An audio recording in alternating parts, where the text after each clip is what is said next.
Hello बच्चों, बहुत बहुत स्वागत है आपका अपने चैनल कक्षा गणित में। बच्चों, नया टॉपिक स्टार्ट करें इससे पहले चैनल को सब्सक्राइब जरूर करें और वीडियो को लाइक करें। स्टार्ट करते हैं नया टॉपिक। तो बच्चों, आप सीखते हैं परमेय फलनों का समाकलन। परमेय फलनों का समाकलन कैसे करते हैं? पहले तो आपको यह पता होना चाहिए कि परमेय फलन क्या होते हैं। परमेय फलन क्या होता है पहले तो आपको यह समझना है। परमेय फलन का मतलब ऐसे फलनों को परमेय फलन कहते हैं जिनको हम ऐसे देखो लिखें, px बटे qx के फॉर्मेट में लिखें। एक फलन अंश में लिखा जाए, दूसरा फलन हर में लिखा जाए, तो अंश बटे हर के रूप में अगर फलन लिखा जाए तो ऐसे फलन को क्या कहते हैं? परमेय फलन कहते हैं। इसमें यह भी आपको याद रखना है कि जो qx है वो कभी भी 0 नहीं होना चाहिए। ठीक है बच्चों, ये फलन हमारा परमेय फलन कहलाता है। तो बच्चों, अगर हम परमेय फलन का समाकलन करना चाहें तो समाकलन करने के लिए यहां पर कोई एक पर्टिकुलर फॉर्मूला नहीं है। जैसा कि अगर दो फलन गुणनफल के रूप में लिखे हैं तो गुणनफल के लिए अभी आप बाई पार्ट इंटीग्रेशन पढ़ेंगे, खंडशः समाकलन जिसको कहेंगे, बिल्कुल जस्ट इसके आगे वाला टॉपिक होगा। तो उसमें आप दो फलनों का गुणनफल तो पढ़ सकते हैं। बिल्कुल वहां पर हम दोनों फलनों का अगर ऐसे लिखा है px गुणे qx और इसका हम सीधा सीधा इंटीग्रेशन सीखें तो बिल्कुल कर सकते हैं। अभी थोड़ी देर आगे हम आपको ये सारी बात बताएंगे कि दो फलनों का गुणनफल का हम समाकलन कैसे करते हैं। ये खंडशः समाकलन से संबंधित है। ठीक है बच्चों, लेकिन भागफल के लिए कोई भी सूत्र डायरेक्ट नहीं है। तो हमें कैसे लगाना है? इस तरीके से ये px बटे qx के फॉर्मेट में अगर कोई प्रश्न लिखा है तो इसका हम समाकलन कैसे करेंगे? बच्चों, अगर कोई परमेय फलन है तो उस परमेय फलन का समाकलन करने के लिए उस परमेय फलन को हम आंशिक भिन्न के रूप में परिवर्तित करते हैं। एक और बात समझो, आंशिक भिन्न के रूप में इसको परिवर्तित करने के लिए अगर हम इसको आंशिक भिन्न में परिवर्तित करें तो इसको हमें उचित परमेय फलन होना चाहिए। ये फलन हमारा उचित परमेय फलन होना चाहिए। बच्चों, उचित परमेय फलन का क्या मतलब है? उचित परमेय फलन का मतलब ये है, देखो यहां पर बता दें कि उचित परमेय फलन का क्या मतलब है। जैसे ये px लिखा है, ऊपर जो अंश में लिखा है वो px है। px की घात छोटी हो और qx की घात बड़ी हो, px की घात छोटी हो qx की घात से ये छोटा हो। ठीक है, तो बच्चों अगर ऐसा है कि px की घात छोटी है, qx की घात बड़ी है, तो यहां पर इसको हम उचित परमेय फलन कहते हैं और इसका हम आंशिक भिन्न में परिवर्तन कर सकते हैं। उचित परमेय फलन इसको कहते हैं। क्या कहते हैं? उचित परमेय फलन कहते हैं इसको। ठीक है, इसका हम यहां पर आंशिक भिन्न में परिवर्तन कर सकते हैं। और यदि ऐसा है बच्चों, यहां पर देखो, इसको हम ऐसे भी कह सकते हैं कि अगर ऐसा है कि px की घात बड़ी है अथवा बराबर है qx की घात से, तो हमारा ये फलन विषम परमेय फलन कहलाएगा। क्या कहलाएगा? विषम परमेय फलन कहलाएगा। ठीक है, अगर विषम परमेय फलन है अर्थात ये ऊपर वाली घात बड़ी है या नीचे वाली घात ऊपर वाली घात दोनों बराबर हैं। अगर ऊपर वाली घात बड़ी है नीचे वाली घात से, है ना, ये नीचे वाले फलन की घात छोटी है, ऊपर वाले फलन की घात बड़ी है, अथवा दोनों की घातें ऊपर नीचे के फलनों की घातें बराबर हैं, तो उसको हम विषम परमेय फलन कहते हैं। उसको हम आंशिक भिन्न के रूप में डायरेक्ट नहीं बदल सकते। तो हमें क्या करना है? एक भाग देना है। इस qx से इसमें भाग दे देते हैं। पहला काम भाग देना है और भाग देने के बाद फिर जो फलन हमारा बचेगा उसको हम उचित परमेय फलन के रूप में देखेंगे। ये उचित परमेय फलन के रूप में हो जाएगा। जैसे हम आपको बता दें कि अगर ऐसा है कि ये px और ये इसकी घात और इसकी घात में ऊपर वाले की घात बड़ी है, तो हम क्या करते हैं? इसको इस प्रकार तोड़ देते हैं। इसको हम कैसे तोड़ते हैं? इसको हम इस प्रकार से तोड़ते हैं कि पहले qx से इसमें भाग देते हैं और भाग देने के बाद मान लेते हैं कि हमारे पास ये कोई बीजीय व्यंजक यहां पर tx मिल जाएगा और फिर इसके बाद में ये जो बचेगा वो इस प्रकार से है कि p1x और अपॉन में qx। इस प्रकार से ये जो व्यंजक अब दिखाई दे रहा है, ये आपका जो फलन अब दिखाई दे रहा है, ये आपका उचित परमेय फलन बन जाएगा। मतलब ऊपर की घात अब छोटी हो जाएगी, नीचे की घात बड़ी हो जाएगी। और अब जब उचित परमेय फलन ये बन जाए तो अब हम इसका हम आंशिक भिन्न में इसका परिवर्तन कर सकते हैं। ठीक है, ये क्या हो गया, उचित परिमेय फलन बन गया। अगर ये उचित परिमेय फलन बन जाए तो इसका हम क्या करेंगे, अब इसका हम आंशिक भिन्न के रूप में इसका हम परिवर्तन कर सकते हैं, आंशिक भिन्न में तोड़ सकते हैं इसको। ठीक है, अब आंशिक भिन्न में कैसे तोड़ते हैं बच्चों, यहां पर जब हम ऐसा कर लेते हैं, इसमें से भाग दे लेते हैं, तो ये जो हमारा ये जो बीजी व्यंजक है, तो बीजी व्यंजक का तो समाकलन हम सीधा करना जानते हैं, इसका तो हम सीधा समाकलन कर सकते हैं, लेकिन इसको हम परिमेय, उचित परिमेय व्यंजक को हम आंशिक भिन्न के रूप में तोड़ लेते हैं। आंशिक भिन्न के रूप में कैसे तोड़ते हैं बच्चों, यहां पर इतनी बात इसको अच्छे से समझना है कि आंशिक भिन्न के रूप में हम इसको कैसे तोड़ते हैं। अगर उचित परिमेय फलन है तो उसको हम आंशिक भिन्न के रूप में कैसे तोड़ते हैं। आइए यहां पर कुछ फॉर्मेट हम आपको बता दें कि भाई किस किस रूप में हमारा कोई फलन दिया जाए, परिमेय फलन दिया जाए, तो हम कैसे कैसे आंशिक भिन्न में बदलेंगे। इसके लिए यहां पर देखो हम कुछ फॉर्मेट बना देते हैं बच्चों, इसको रब कर लेते हैं और यहां पर कुछ फॉर्मेट समझते हैं कि अगर ऐसा लिखा हो, बच्चों ध्यान से समझना है, पहली कंडीशन ये है कि अगर ऐसा लिखा है कि px प्लस क्यू और अपॉन में यहां पर लिखा है x प्लस ए इंटू में x प्लस बी, मान लो ये हमारा परिमेय फलन है और ये उचित परिमेय फलन है। उचित परिमेय फलन हमने क्यों कहा, क्योंकि यहां आप देख पा रहे हो, यहां x और x का गुणा करोगे तो x स्क्वायर हो जाएगा, जबकि ऊपर केवल x है ना। तो ऐसी स्थिति में ये नीचे की घात अधिक है, ऊपर की घात कम है, तो इसका मतलब ये उचित परिमेय फलन है। और यदि ये उचित परिमेय फलन है तो इसको हम आंशिक भिन्न के रूप में तोड़ सकते हैं। कैसे तोड़ेंगे अभी बताएंगे आपको। ठीक है बच्चों, यहां पर दूसरा फॉर्मेट बताएं। अगर ऐसा लिखा है कि px, ये px प्लस क्यू और नीचे हमारे पास लिखा है x प्लस ए का होल स्क्वायर। बच्चों यहां भी आप देख पा रहे हो, यहां पर x का जब स्क्वायर करोगे तो यहां पर देखो 2 पावर है, x की 2 घात है, जबकि ऊपर x की 1 घात है। तो ये भी आपका उचित परिमेय फलन है, इसको भी हम आंशिक भिन्न के रूप में तोड़ सकते हैं। कब नहीं तोड़ सकते हैं इसको याद रखिए, कब नहीं तोड़ सकते, जब ऊपर की पावर नीचे की पावर या तो बराबर बराबर हो जाए, और या फिर ऊपर की पावर आपकी बड़ी हो, नीचे की पावर छोटी हो, तो हमें फिर भाग देना है पहले भाग देना है और फिर भाग देने के बाद उसको हम आंशिक भिन्न के रूप में तोड़ेंगे। ठीक है, तो तीसरे कंडीशन में समझो, तीसरा फॉर्मेट कैसा हो सकता है। ऐसे देखो ध्यान दें, ये है हमारे पास px स्क्वायर लिख दें प्लस qx और प्लस r, और नीचे आपके पास ऐसा हो कि x प्लस ए हो, x प्लस बी हो, x प्लस सी हो, इस प्रकार से हो। तो यहां भी बच्चों आप देख सकते हो x जब गुणा तीनों गुणनखंडों का आपस में गुणा करोगी तो x क्यूब बन जाएगा।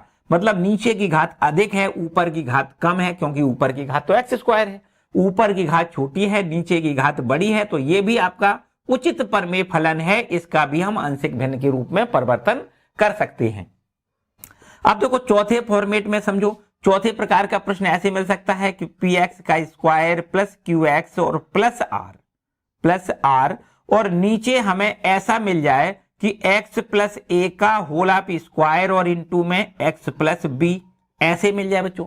तो यहां भी आप देख सकते हो कि इसका x का स्क्वायर है और यहां पर x है, तो तीनों इनका गुणा जब करोगे तो x का क्यूब मिलेगा। जब x का क्यूब मिलेगा, ऊपर x स्क्वायर है, नीचे x क्यूब है, इसका मतलब ये भी आपका उचित परिमेय फलन है, इसको भी हम आंशिक भिन्न के रूप में बदल सकते हैं।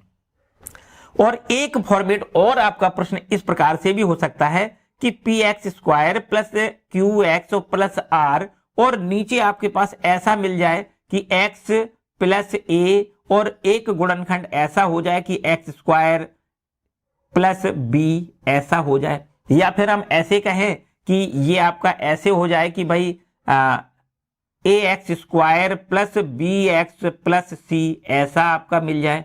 तो बच्चों ये भी आपका, अब एक बात और है, यहां पर ये आपका जो द्वैघातीय व्यंजक दिखाई दे रहा है, द्वैघातीय व्यंजक के गुणनखंड ना हो। बाय द वे अगर गुणनखंड हो जाते हैं तो इसके गुणनखंड करके उसको आप रैखिक गुणनखंड में बदल सकते हो। जैसा कि आपका ये बन गया है ना, ये रैखिक गुणनखंड, अगर इसके गुणनखंड हो जाएंगे तो बिल्कुल ये फॉर्मेट बन जाएगा। यदि हम ये मान लेते हैं कि इसके गुणनखंड ना हो, तो आपको इसी फॉर्मेट में अगर प्रश्न दिया जाए तो हम इसको आंशिक भिन्न में कैसे बदलेंगे।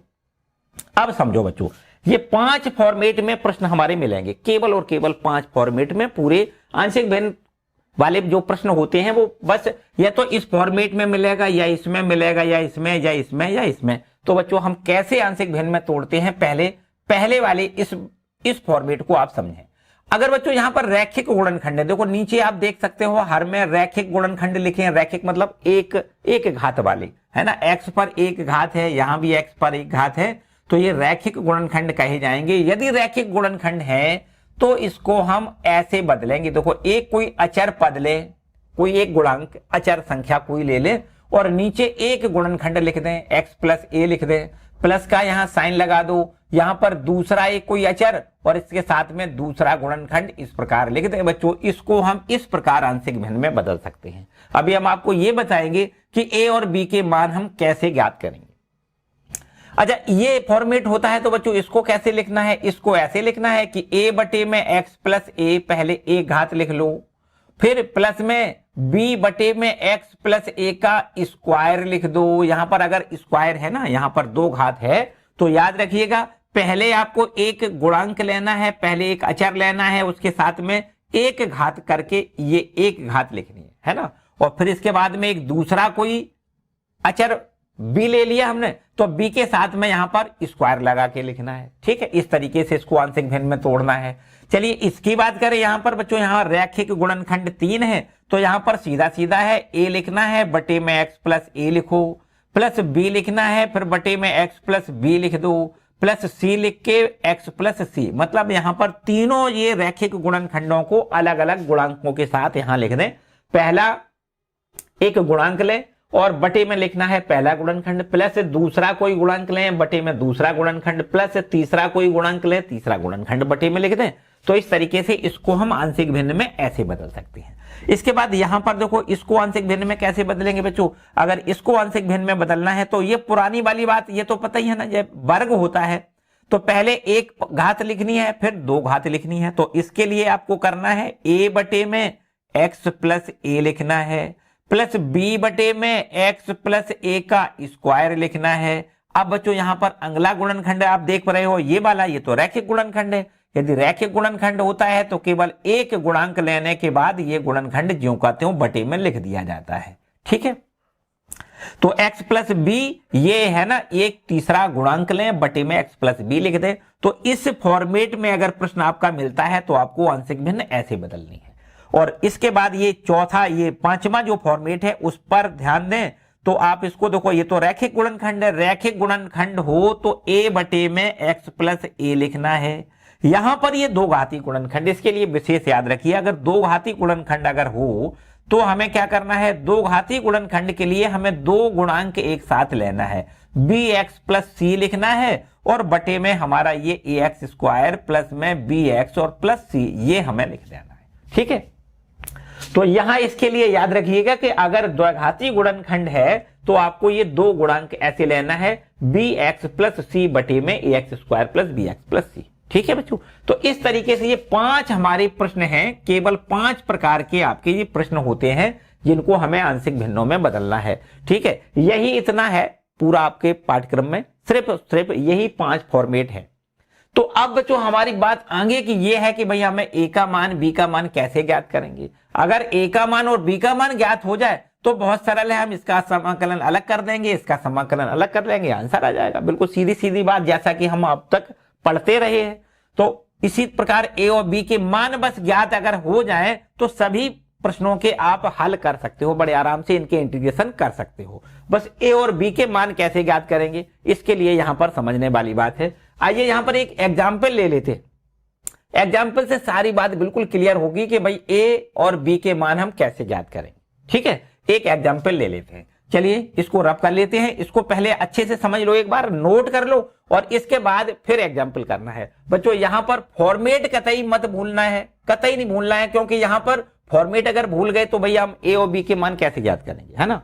तो आपको याद रखना है कि अगर रैखिक गुणनखंड है तो a बटे पहला गुणनखंड प्लस b बटे दूसरा गुणनखंड लिखना है। और यहां पर होल स्क्वायर, बच्चों ये होल स्क्वायर को और इसमें भी कंफ्यूज नहीं करना है। देखो इस पर स्क्वायर है, होल स्क्वायर है, जबकि यहां पर x पर स्क्वायर है, यहां पर इसका होल ऑफ स्क्वायर है।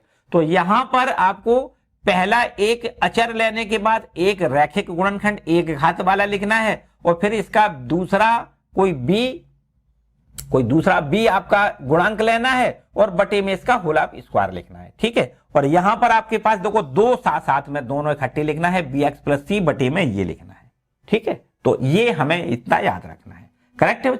चलिए एक एग्जाम्पल लेते हैं, तो ए और बी सी के मान हम ज्ञात करके दिखाएंगे आपको। तो यहां बच्चों इस एग्जाम्पल को ध्यान से समझो। यहां पर ये फलन लिखा हुआ है, ऊपर 1 है, नीचे x प्लस 1 x प्लस 2 है। इसका मतलब ये उचित परमेय फलन है, क्योंकि नीचे की घात अधिक है ऊपर की घात से, मतलब अंश पर छोटी घात है, हर पर बड़ी घात है। यदि हर में बड़ी घात होती है तो यह हमारा उचित परमेय फलन होता है। इसको हम आंशिक भिन्न के रूप में बदल सकते हैं। बच्चों पहले समझते हैं कि आंशिक भिन्न में इसको कैसे बदलेंगे। ये हमारे पास फलन इस प्रकार से है कि ऊपर तो 1 मान सकते हैं, नीचे आपके पास है x प्लस 1 और इनटू में x प्लस 2, ये हमारा फलन है। परमेय फलन को इसको आंशिक भिन्न में बदलना है। तो बच्चों जैसा कि हमने बताया कि अगर रैखिक गुणनखंड नीचे होते हैं तो इसको हम a बटे में पहला गुणनखंड लिख लेते हैं प्लस b बटे में यहां पर दूसरा गुणनखंड इस प्रकार लिख देते हैं। ठीक है, a बटे में पहला गुणनखंड प्लस b बटे में दूसरा गुणनखंड लिखते हैं। अब इसको बच्चों और आगे बढ़ाएं तो इस प्रकार से समझो कि अगर x plus 1 into x plus 2 को यहां से हटाएं, भाग में है तो इधर जाएगा गुणा में हो जाएगा, तो यहां बचेगा 1 बराबर और a के साथ में ये गुणा x प्लस 1 एक्स प्लस 2 का हो जाएगा, तो x प्लस 1 और x प्लस 1 ये कैंसिल हो जाएगा, a इंटू में x प्लस 2 यहां से बचेगा। प्लस यहां पर बताओ, यहां पर देखो जब इसको ऊपर यहां गुणा करोगे तो x प्लस 2 से ये x प्लस 2 कट जाएगा, x प्लस 1 बचेगा और इसमें b के साथ में इसका गुणा है तो b इंटू में x प्लस 1 ये हमें मिल जाएगा। इस पर हम एक इक्वेशन नंबर कोई डाल देते हैं। ठीक है, इतनी बात करने के बाद यहां पर हमने इक्वेशन नंबर 1 डाल दिया। अब यहां से हमें क्या करना है बच्चों, a का मान और b का मान ज्ञात करना है। a का मान अगर आपको ज्ञात करना है तो बिल्कुल छोटी सी बात आपको क्या करनी है कि x प्लस 1 को 0 लिखना है। ये x प्लस 1 जो a के नीचे लिखा है ना उसको हम 0 लिख लें। x प्लस 1 को अगर 0 लिख दें तो x का मान -1 हो जाएगा। बोलो हो जाएगा कि नहीं बच्चों, यहां से प्लस 1 है इधर ले जाओगे -1 हो जाएगा और यहां पर समीकरण 1 में इस वैल्यू को हम रख देंगे। समीकरण 1 में रखने पर समीकरण 1 में x का मान -1 लिखें या ये कहें x प्लस 1 बराबर 0 लिखें तो ये हमारे पास हो जाएगा। देखो 1 बराबर में a इंटू में x का मान यहां लिखेंगे -1 प्लस में 2 हमारा ज्यों का त्यों है प्लस यहाँ b इंटू में x प्लस 1 को यहां पर 0 लिख दें। ठीक है, ये x प्लस 1 बराबर 0 है या ये कहें x का मान -1 प्लस 1 लिखोगे तो अभी तो 0 ही होगा, एक ही बात है। तो ये तो पूरा 0 हो गया। यहां से 1 बराबर में a इंटू में 2 में से 1 घटेगा तो 1 बचेगा। बच्चों यहां से हमने a का मान देखो 1 निकाल लिया। ठीक है, इतनी बात यहां से बिल्कुल क्लियर हो रही होगी कि a का मान हमने देखो 1 निकाल लिया। ठीक है, अब हमें b का मान ज्ञात करना है तो जो b के नीचे लिखा है अब हमें उसको 0 लिखना है। यहां पर ऐसा लिख देते हैं, पुनः समीकरण 1 में x प्लस 2 बराबर 0 या ये कहें x बराबर -2 रखने पर, अगर x का मान -2 रख दिया जाए समीकरण 1 में तो हमें b का मान मिल जाएगा। देखो यहां पर 1 हमारा ज्यों का त्यों रहेगा, बराबर का निशान लगाओ, a हमारा ज्यों का त्यों रहेगा, x का मान यहां पर -2 लिख दें, -2 प्लस 2 ये 0 हो जाएगा, प्लस b इंटू में x का मान -2 लिखेंगे, माइनस का 2 प्लस में 1 तो यहां से देखो -1 मिल जाएगा और यहां से 1 बराबर में माइनस में 1b अर्थात b का मान यहां से हमें -1 मिल जाएगा। बच्चों हमने a और b दोनों के मान देखो ज्ञात कर लिए।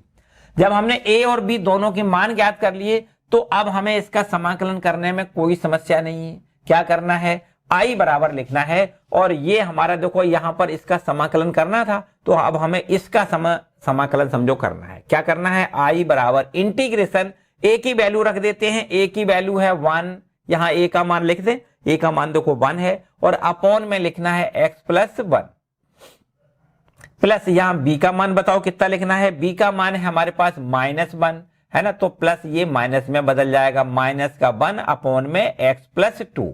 ठीक है, a का मान हमने 1 रख दिया, b का मान हमने -1 रख दिया, x प्लस 1 यहां है, x प्लस 2 यहां है और इनटू में dx, इसका हम समाकलन करेंगे। देखो दोनों फलनों का अलग अलग समाकलन कर सकते हैं।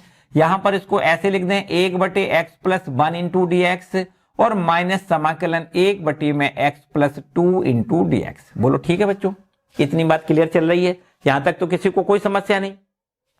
भाई यहां पर अब आप ये बता दो कि भाई इसका हम समाकलन कितना करेंगे। 1/x का समाकलन क्या होता है बच्चों, 1/x बराबर log x होता है। 1/x का समाकलन log x होता है। तो बच्चों एक बात समझो, अगर x के साथ में यहां पर कुछ गुणा ना हो, x के साथ में कुछ गुणा ना हो, प्लस हो, x के साथ में +1 हो, +2 हो, +3 हो, या -1 हो, -2 हो, -3 हो, वगैरह वगैरह कुछ भी हो सकता है, तो कोई समस्या वाली बात नहीं, उसको हम 1/x जैसा ही मानेंगे। तो अगर 1/x का समाकलन करना है तो हम यहाँ क्या लिखते हैं, log x लिखते हैं। तो log x + 1 ये हमारे यहाँ पर समाकलन लिख देना है, ठीक है। बाय द वे बच्चों, अगर यहाँ पर 2 से मल्टीप्लाई होता तो यहाँ पर हमें 2 से डिवाइड करना पड़ता, इतनी बात है, ठीक है। या फिर इसको हम t प्रतिस्थापन से माने तो इसको t मान लें, है ना। तो dx बराबर dt हो जाएगा। करना नहीं है, क्यों करेंगे, वो तो सब कुछ हम पीछे सीख के आए हैं ना, प्रतिस्थापन वाला सब सिस्टम पहले से सीख के आए हैं, तो वहां तो कोई समस्या नहीं है। माइनस ये हमारे पास यहां भी बिल्कुल वही काम करना है, log x + 2 लिखना है और यहां पर एक कांस्टेंट लगाते हैं, ठीक है। अब बच्चों यहां पर log m minus log n बराबर log m/n होता है। तो x + 1 और अपॉन में x + 2 यहां पर इस प्रकार लिख दें, प्लस कांस्टेंट लगा दें बच्चों, ये इसका आंसर है, ठीक है। मतलब सीधी सीधी बात है, मतलब a और b के मान हमें ज्ञात करना है। a और b के मान जब ज्ञात हो जाएंगे फिर तो समाकलन तो वही जो अब तक करते आए, वही सब कुछ करना है, नया कुछ नहीं करना है। केवल a और b के मान ज्ञात करने वाली प्रोसेस हमें सीखनी है, कैसे कैसे हम a और b के मान ज्ञात करते हैं। हालांकि यहां पर बच्चों रैखिक गुणनखंड आपके हैं, तो रैखिक गुणनखंड के लिए ये प्रोसेस है। अगर मान लो यहां पर कहीं दो घातीय गुणनखंड मिले या whole of square whole cube वाला जैसा कोई प्रश्न मिलता है, तो उसके लिए हम समाकलन कैसे करते हैं, उसके लिए हम a और b के मान कैसे ज्ञात करते हैं। आइए एक और दूसरा उदाहरण लेते हैं, एक और दूसरा उदाहरण, ठीक है। इसको नोट कर लें, अगले उदाहरण की ओर बढ़ते हैं। यहां बच्चों इस प्रश्न की ओर देखते हैं। यहां पर थोड़ा तो नया दिखाई दे रहा है। यहां पर देखो एक गुणनखंड तो रैखिक गुणनखंड है, जबकि यहां पर x + 1 का होल ऑफ स्क्वायर लिखा है। तो इसको आंशिक भिन्न में कैसे बदलोगे बच्चों। यहां पर एक बात तो सीधी दिखाई दे रही है कि ये आपका उचित परमेय फलन है, क्योंकि नीचे की घात बड़ी है, ऊपर की घात छोटी है। तो अगर उचित परमेय फलन होता है तो इसको हमें क्या करना है, आंशिक भिन्न में बदल देना है। यहां पर देखो 3x माइनस में 2 और नीचे बटे में x + 1 इसका स्क्वायर है, और यहां इनटू में x + 3 ऐसा लिखा हुआ है। इसको आंशिक भिन्न में बदलना है। कैसे बदलते हैं, जैसा कि हमने बताया कि यहां पर अगर स्क्वायर है तो पहले एक अचर a लें और नीचे बटे में x + 1 लिखना है, फिर आगे प्लस का निशान लगाओ, b लिखो और यहां पर x + 1 का अब स्क्वायर लिखना है। देखो ध्यान दें, इसका स्क्वायर लिखना है, पहले एक घात लिखनी है फिर 2 घात लिखनी है, और यहां पर ये रैखिक गुणनखंड के लिए c बटे में x + 3 इस प्रकार से लिखना है, ठीक है। अब बच्चों यहां पर a b c 3 राशियों के मान हमें ज्ञात करना है। जो 3 अज्ञात राशियां हैं उनके हमें मान ज्ञात करना है। कैसे करोगे, देखो पहले काम तो जो उसमें किया था बिल्कुल वही करना है। क्या करना है, यहां से इसको हटाओ, तो अगर भाग वाली संख्या को हटाओगे तो यहां गुणा हो जाएगा, यहां और यहां तीनों जगह गुणा हो जाएगा। तो यहां पर देखो हमें क्या मिलेगा, आगे यहां मिलेगा 3x - 2, इसको हमने हटा लिया, यहां गुणा कर लिया। जब गुणा करोगे तो x + 1 एक बार तो कैंसिल हो जाएगा, तो a के साथ में x + 1 बचेगा और x + 3 बचेगा। थोड़ा ध्यान से समझना बच्चों, है ना। प्लस का निशान लगाओ, अब इसको उठा के यहां b के साथ में गुणा कर दो। जब b के साथ गुणा करोगे तो ये पूरा इससे कैंसिल हो जाएगा, x + 3 बचेगा, तो b इंटू में x + 3 बचेगा। ये भी ठीक है बच्चों, प्लस का निशान लगाओ, इसको उठाओ और c के साथ में गुणा कर दो, तो x + 3 से ये x + 3 कैंसिल हो जाएगा, x प्लस क्या बचेगा, x + 1 का स्क्वायर बचेगा, c के साथ में x + 1 का स्क्वायर बचेगा, ठीक है। तो ये हमारे पास होता है इक्वेशन नंबर पहला, इस पर नंबर डाल लेते हैं, ऐसे ही तो करते हैं। चलिए बहुत अच्छी बात है। अब बच्चों आगे क्या करना है, आगे अब हमें a का, b का और c का तीनों के मान ज्ञात करने हैं। उसके लिए हमें पहला एक गुणनखंड x + 1 को 0 लिखना है, और x + 1 बराबर 0 जब लिखोगे तो x का मान कितना यहां से मिलेगा, -1। कहां लिखना है, समीकरण 1 में रखने पर।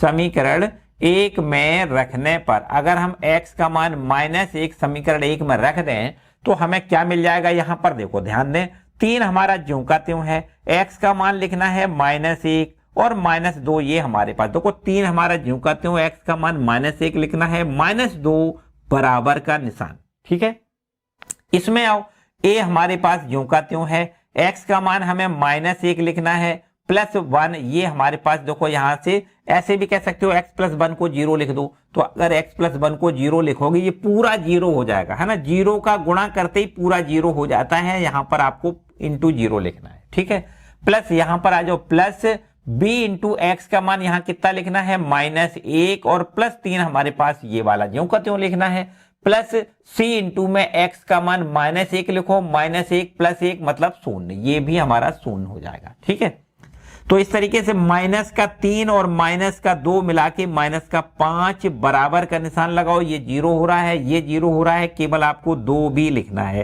3 में से 1 घटाओगे 2 × में b, 2b हमें यहां से मिलेगा। तो यहां से हम b की वैल्यू निकालें -5/2, ये हमने देखो b की वैल्यू निकाल ली। करेक्ट है बच्चों। अब इसके बाद में यहां से हम दूसरा गुणनखंड, क्योंकि यहां पर आप देखो तो एक गुणनखंड ये है, इसका तो स्क्वायर है, गुणनखंड तो वही है ना, x + 1 × x + 1, जब स्क्वायर है तो इसको 2 बार लिख सकते हो, बाकी गुणनखंड वही है। तो यहां से केवल b की वैल्यू निकली है, a की वैल्यू यहां से नहीं निकाल सकते। अब उसके लिए कुछ अलग प्रोसेस बताएंगे। ठीक है, c की वैल्यू निकाल सकते हैं, x + 1 को अगर हम 0 लिख दें तो c की वैल्यू यहां से हमें मिल जाएगी। यहां पर लिखना है पुनः x + 3 को हम 0 लिख दें और यहां से x का मान -3 हम रखेंगे, कहां पर, समीकरण 1 में रखेंगे। ठीक है, -3 समीकरण 1 में रखने पर, समीकरण 1 में रखने पर, तो यहां पर देखो x का मान -3 लिख के यहां पर एक c का मान मिल जाएगा। देखो 3 हमारा ज्यों का त्यों है, x का मान लिखेंगे -3, -2 ये हमारा ज्यों का त्यों है, बराबर का निशान लगाओ और यहां पर जैसे ही x का मान -3 लिखोगे, -3 + 3 ये पूरा 0 हो जाएगा। तो आपको लिखना है a × 0, प्लस यहां पर -3 + 3 ये भी 0 हो जाएगा, तो b × 0 लिखना है, प्लस यहां से c × में -3 + 1 और इसका स्क्वायर, देखो -3 + 1 का स्क्वायर, यहां पर स्क्वायर लिखना है। ठीक है, तो अब आप यहां पर -9 और -2 मिला के यहां से -11 हमें मिलेगा, ये 0 ये 0। यहां पर आप देखो -2 है, -2 का जब स्क्वायर करोगे तो +4 × c और c का मान यहां से हमें मिल जाएगा -11/4। ठीक है बच्चों, ये हमें मिल गया c का मान। अब b का मान मिल गया, c का मान मिल गया, लेकिन अभी a का मान हमें नहीं मिला है। a का मान ज्ञात करने के लिए हमें थोड़ी सी नई बात सीखनी है। वो क्या है, समीकरण 1 जो तुम्हारा ये दिखाई दे रहा है ना, इसके दोनों पक्षों में हम गुणांकों की तुलना करेंगे। x² के गुणांक की तुलना कर दें या x के गुणांक की तुलना कर दें या फिर अचर पद की तुलना कर दें, हमारी बात यहां से सॉल्व हो जाएगी। यहां हमारी समस्या सॉल्व हो जाएगी कब, जब हम समीकरण 1 के दोनों पक्षों में x² के गुणांक की तुलना कर देते हैं। थोड़ी देर के लिए ये मान लें, यहां लिख दें समीकरण 1 के दोनों पक्षों में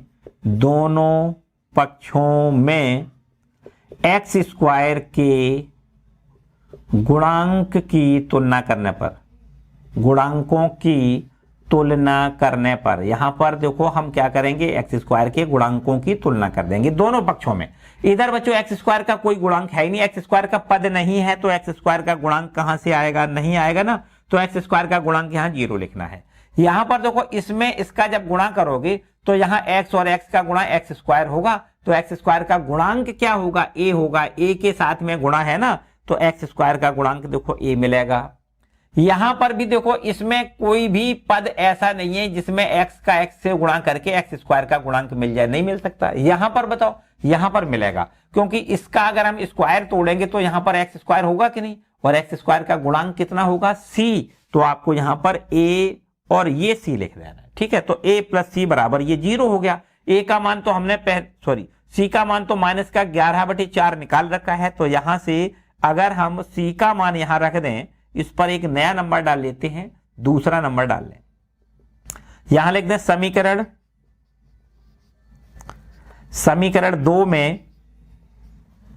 2 में c का मान रखने पर, सी बराबर -11/4 रखने पर, अगर सी का मान यहां पर -11/4 रखोगे तो ए का मान हमें मिल जाएगा, ए बराबर हो जाएगा 11/4, है ना। ये माइनस का इधर जाएगा प्लस का हो जाएगा, तो ए का मान हमें मिल गया कितना, 11/4। बच्चों ए का मान हमें मिल गया, सी का मान हमें मिल गया, बी का मान हमें मिल गया, तो इसका मतलब हमारी समस्या समझो सॉल्व हो गई। क्या करना है, देखो ध्यान दें, यहां पर अब हमें इसका इंटीग्रेशन करना है। आई बराबर लिखना है, ए का मान बताओ कितना लिखना है बच्चों, ए का मान 11/4, तो यहां लिखना है 11/4 और ये बटे में x+1 है। इंटीग्रेशन का निशान लगाओ, प्लस का निशान लगा के अब बी का मान बताओ, माइनस का 5/2 है, तो प्लस माइनस ये माइनस हो जाएगा, 5/2 लिखना है, बटे में x+1 का होल ऑफ स्क्वायर, इस तरीके से लिख दें। प्लस सी, और सी का मान यहां पर माइनस का 11/4 है, तो यहां पर लिखना है माइनस में 11/4 और ये बटे में लिखना है, बटे में क्या लिखना है, x+3 लिखना है, इनटू में dx। करेक्ट है बच्चों, इस सब का हमें समाकलन करना है। अलग अलग तीनों पदों का समाकलन करेंगे तो यहां पर 11/4 हम समाकलन से बाहर निकालें, 11/4 समाकलन से बाहर निकालें तो समाकलन में 1/x+1 इंटू dx ये लिखना है, -5/2 ये समाकलन से बाहर निकालें तो 1/x+1 का होल स्क्वायर लिखना है, इंटू dx लिख दें।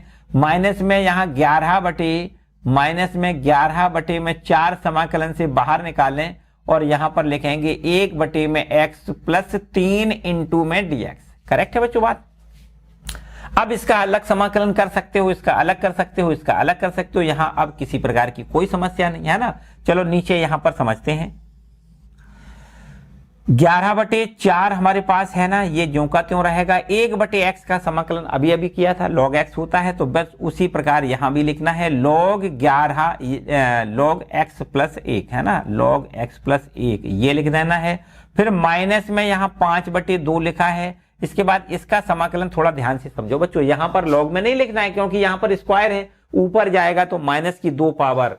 चलो एक स्टेप बढ़ा के यहां बता देते हैं, इसको यहां ऐसा लिख देते हैं कि x+2 की होल पावर -2 इंटू में dx। अब अगले स्टेप में करेंगे और माइनस में यहां 11/4, देखो माइनस का 11/4 और इसका समाकलन log में होता है, तो इसको हम log x+3 लिख सकते हैं और प्लस एक कांस्टेंट, ठीक है। बराबर में यहां पर आप इन दोनों पदों पर थोड़ा गौर करें तो 11/4 दोनों जगह से कॉमन दिखाई दे रहा है और यहां हम लिख सकते हैं log x+1 माइनस में यहां लिख सकते हैं log x+3, ठीक है, ये इतना। और इसको हम यहां पर -5/2 लिखें, इसका समाकलन बता सकते हो, x+2 की होल पावर यहां से माइनस का 1 बचेगा और -1 का यहां भाग करना है प्लस कांस्टेंट, ठीक है।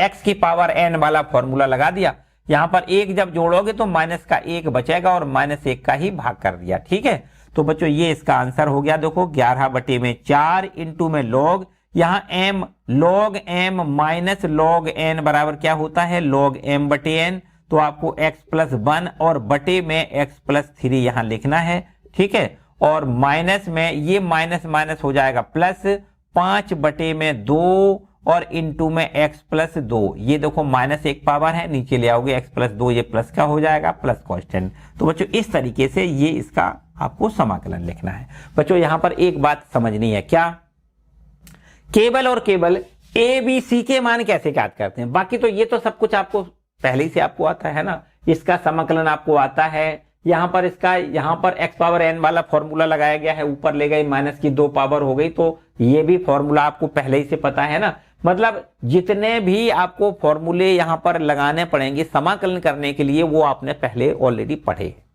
केवल और केवल प्रोसेस ये समझनी है कि हम ए और बी और सी के मान कैसे ज्ञात करें, आंशिक भिन्न के रूप में इसको कैसे तोड़ें और आंशिक भिन्न के रूप में तोड़ने के बाद एबीसी के मान हम कैसे ज्ञात करें, ये पूरी प्रोसेस आपको समझनी है। यहां पर बच्चों ध्यान से समझना है, जैसे अभी इससे पहले वाले क्वेश्चन में हमने आपको बताया था कि अगर रैखिक गुणनखंड दिए जाएं तो a/b ऐसे तो लिखते हैं, लेकिन यहां पर देखो होल स्क्वायर है, तो इसके लिए थोड़ा विशेष तौर से आपको समझना है कि पहले आपको एक घातीय गुणनखंड लिखना है और फिर इसका होल ऑफ स्क्वायर लिखना है और ये आपका एक रैखिक गुणनखंड है, इसके लिए तो कुछ करना ही नहीं है, एक गुणांक लेना है, बटे में x+3 हमने लिखा है। ठीक है, तो इस तरीके से अब यहां पर उसमें सवाल में और इस सवाल में वही प्रोसेस, यहां पर हमने ये गुणांकों की जो तुलना करी है ना, ये अलग है। केवल हमने यहां से देखो b और c के मान तो उसी प्रोसेस से निकाल लिए, b का मान और c का मान तो उसी प्रोसेस से निकल के आया, लेकिन a का मान निकालने के लिए हमने क्या किया है, x, ये समीकरण जो 1 है इसके दोनों पक्षों में x² के गुणांक की तुलना की है। ठीक है ना, बस इतना काम थोड़ा नया है। अभी एक और प्रश्न करेंगे, उसमें भी कुछ और सीखने को मिलेगा। परेशान कतई नहीं होना है, बिल्कुल एकदम आराम से सारे प्रश्न हल हो जाएंगे यदि आपके पास कॉन्सेप्ट है, अच्छे से समझ में आया है तो। ठीक है, तो बच्चों आज के लिए फिलहाल इतना ही। नेक्स्ट टॉपिक को हम अगले वाले वीडियो में कंप्लीट करेंगे। ठीक है, तो बच्चों चैनल को सब्सक्राइब जरूर कर लें और बेल आइकन दबा दें, जिससे आने वाली वीडियो का नोटिफिकेशन आपको मिल सके। खुश रहें, मस्त रहें, पढ़ते जरूर रहें। Bye bye.